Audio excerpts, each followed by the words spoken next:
J'avais oublié de lancer la caméra au moment où j'ai dit bonjour. Bonjour à tous, j'espère que vous allez bien. On se retrouve pour une nouvelle vidéo sur les youtubeurs. Comme je vous l'ai dit dans la précédente vidéo, alors pour l'instant je n'ai pas encore de retour parce que vous n'avez pas encore vu ma première vidéo sur Amixem. Donc je sais pas si ça vous plaît. Donc je fais une deuxième vidéo sans savoir si ça vous plaît. Mais bon, c'est pas très grave. Où on va parler d'un autre youtubeur que je suis. Donc je vous ai expliqué que je voulais faire le tour de tous les youtubeurs et chaînes YouTube que je suivais. Et vous faire une critique comme ça du contenu que je regardais ou que je regardais pas. Il y aura aussi des youtubeurs que je n'aime pas. Ah oui, oui. Et là pour cette deuxième vidéo, cette deuxième édition de cette vidéo j'aime, je n'aime pas tel youtubeur, et ben on va parler de Akram Junior. Donc Akram Junior, peut-être qu'il y en a beaucoup d'entre vous qui ne connaissent pas. Pour ceux qui connaissent, ont reconnu parfois des expressions que j'ai comme c'est beau et tout ça, ça vient justement d'Akram Junior. Donc c'est un youtubeur automobile qui a 34 ans, qui est issu d'une famille extrêmement riche, qui a du coup voilà, fait fructifier son héritage dans des sociétés et tout ça, et qui peut se permettre actuellement de vivre une vie financièrement très aisée. Voilà, c'est quelqu'un qui peut acheter des voitures comme il achète du pain et tout ça.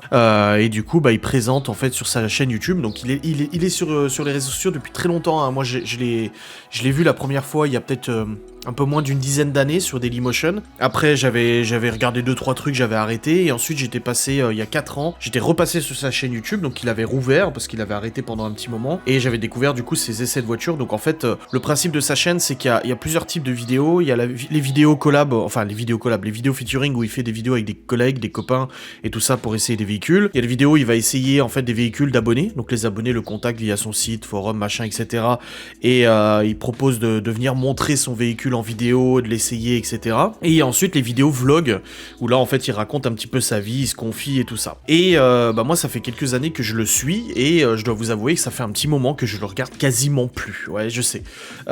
Pourtant j'adore, hein, j'aime encore Akram, j'aime encore ce qu'il fait, mais il y a plein de choses qui font que je n'arrive plus à le suivre. Et du coup, bah comparé à la vidéo sur Amixem, où voilà, c'est un youtubeur que je regarde très régulièrement, bah Akram c'est un youtubeur que j'apprécie, mais que je ne regarde malheureusement quasiment plus. Voilà, même si je continue à l'apprécier. Du coup, concernant Akram, j'ai retenu 3 points négatifs et 4 points positifs pour faire cette vidéo. Donc, il y a le chat qui est en train de se promener sur mon bureau depuis avant. Qu'est-ce que tu veux, toi, Minel? Ah, je suis en train de bosser, il vient me faire chier, lui. Les catégories de vidéos que j'aime le plus chez Akram, ce sont les vlogs. Donc, c'est des vidéos où il va se confier. Voilà. Il va prendre son téléphone et il va filmer dans sa bagnole, comme ça, pendant qu'il roule à Paris et tout ça. Donc, il habite en région parisienne. Il va filmer tout ça et raconter un petit peu ce qu'il a sur le cœur. Donc, ça, j'aime bien parce que c'est authentique, c'est sincère, tu apprends des choses. Il a toujours des petites anecdotes à raconter parce qu'il a une vie trépidante, hein. Marqué par plein d'événements, et je trouve que c'est toujours intéressant d'écouter ça. Et les catégories de vidéos que j'aime le moins, et ben c'est les essais voitures. Alors qu'avant je ne loupais quasiment aucun essai de véhicule. Dès que je voyais une nouvelle vidéo qui apparaissait où il essayait le véhicule d'un abonné, j'étais content et tout, je regardais. Bah là c'est fini, j'ai plus cette envie, j'ai plus cette excitation quand je vois un nouvel véhicule, et je vous expliquerai pourquoi. Au niveau des négatifs, j'aime bien commencer par le négatif, comme ça au moins c'est fait et après on peut passer sur le positif. Pour moi, le plus gros point négatif actuellement d'Akram, c'est le fait qu'il soit instable. Il y a trop de changements de voiture, je n'arrive plus à suivre son quotidien. Akram, c'est le genre de youtubeur où tu le suis avant tout pour le personnage, pour son quotidien, pour son histoire, avant même son contenu. Il y a des youtubeurs comme ça où en fait on adhère au contenu, mais pas forcément au personnage, et des youtubeurs on adhère au personnage, et du coup automatiquement on adhère au contenu. Bah Akram, c'est le genre de youtubeur où on adhère au personnage, donc le tonton et tout ça, et ensuite on adhère au contenu. Et bah le problème c'est qu'il est devenu... Il l'a toujours été, mais il y a eu des périodes où il était plus stable et moins stable.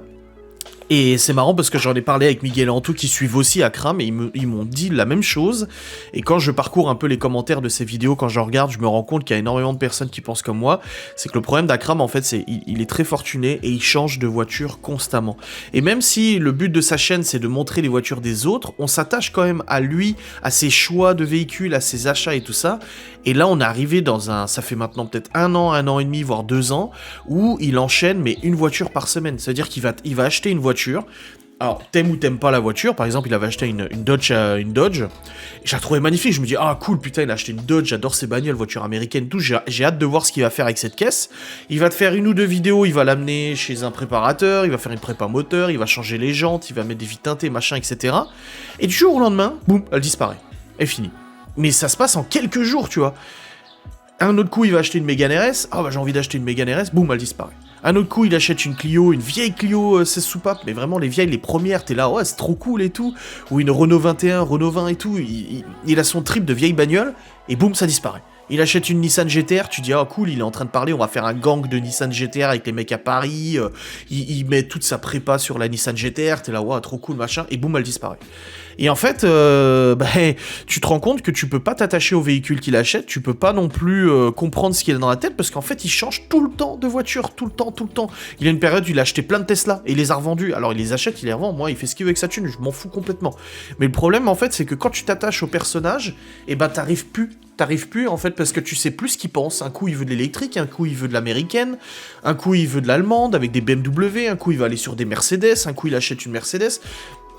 Après, il l'assume, hein. Il le dit lui-même, il le dit clairement, je suis instable au niveau des achats de véhicules, je sais que j'en achète et je les revends comme si j'achetais du pain, mais il est comme ça, voilà. Au bout d'un moment, il avait dit oui, pour 2022, je vais acheter 3 voitures, voilà, une ultra sportive, une daily, donc une voiture qu'on utilise tous les jours, et un SUV. Et en fait, il s'y est pas tenu du tout, rien du tout. Et je trouve que c'est un petit peu dommage, voilà, parce que moi, je m'attachais au personnage, je m'attachais à ses lubies, je m'attachais à ses véhicules qui changent de véhicule, moi je trouve qu'il n'y a pas de problème, mais il les garde même pas 3 jours, quoi. C'est ça le truc qui est ouf, c'est qu'il les garde quelques jours et après elles sont bazardées. Et elles sont bazardées de manière où en fait il dit ah bah j'ai acheté cette nouvelle voiture, machin, elle est trop cool les amis, regardez elle est trop belle. Et la vidéo suivante, la voiture elle a disparu. Et puis tous les mois il va te faire une vidéo, je fais le point sur les voitures que je possède.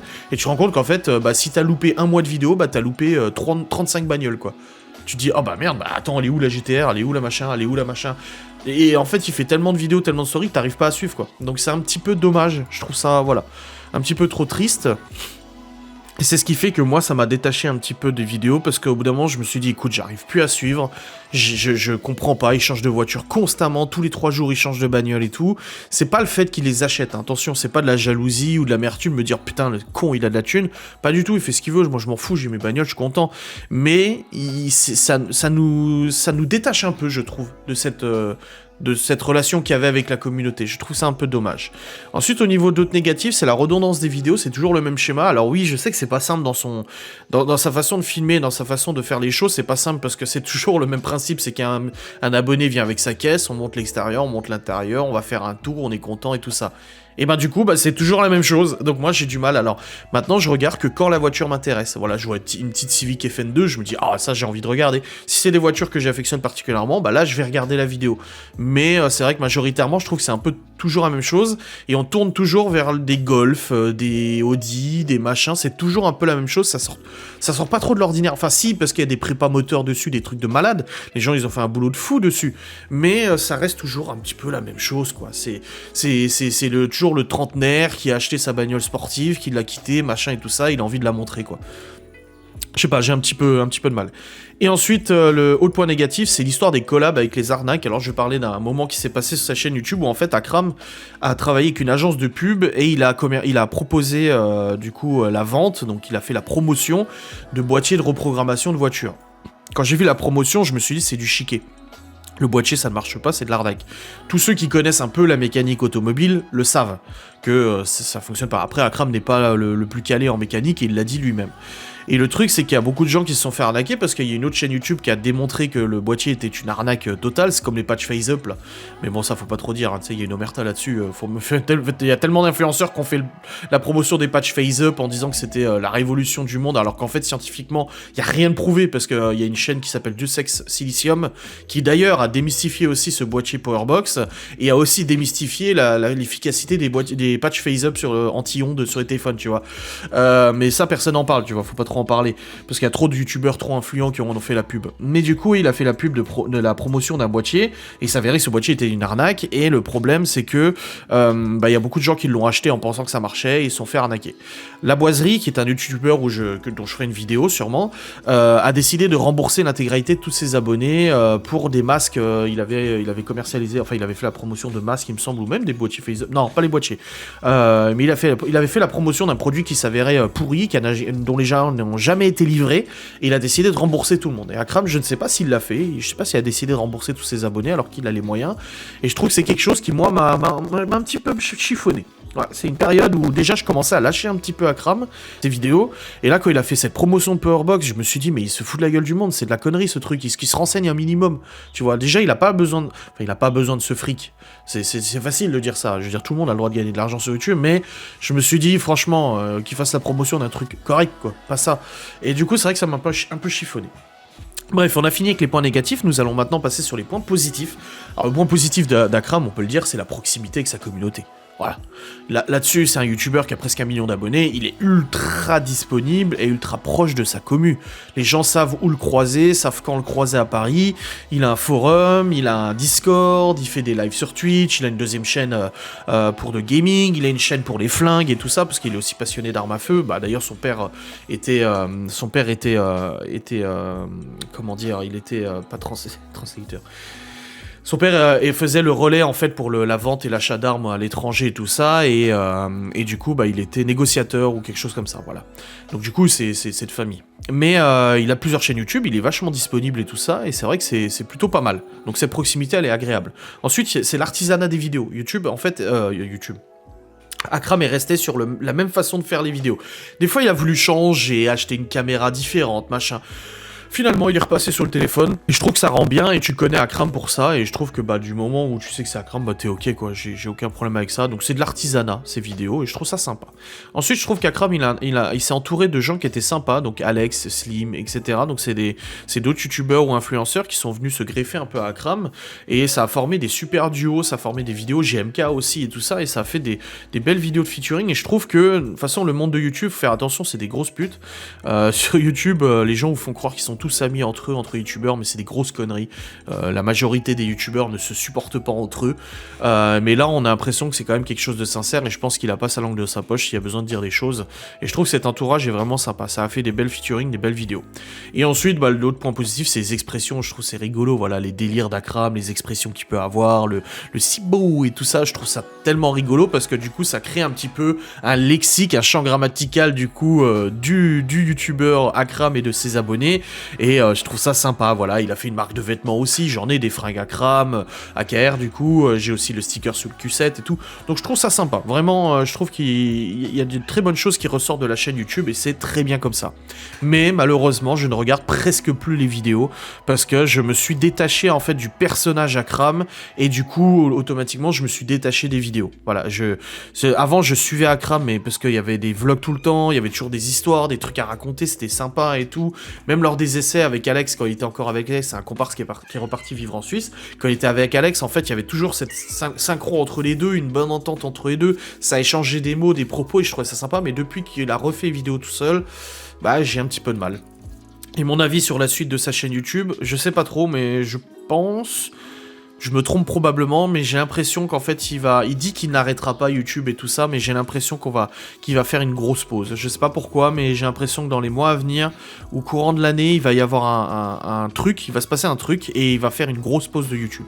Il va arrêter pendant plusieurs mois, complètement, et peut-être ça sera l'occasion de revenir, du coup, avec un autre format, ou avec cette stabilité que moi j'appréciais chez lui, voilà.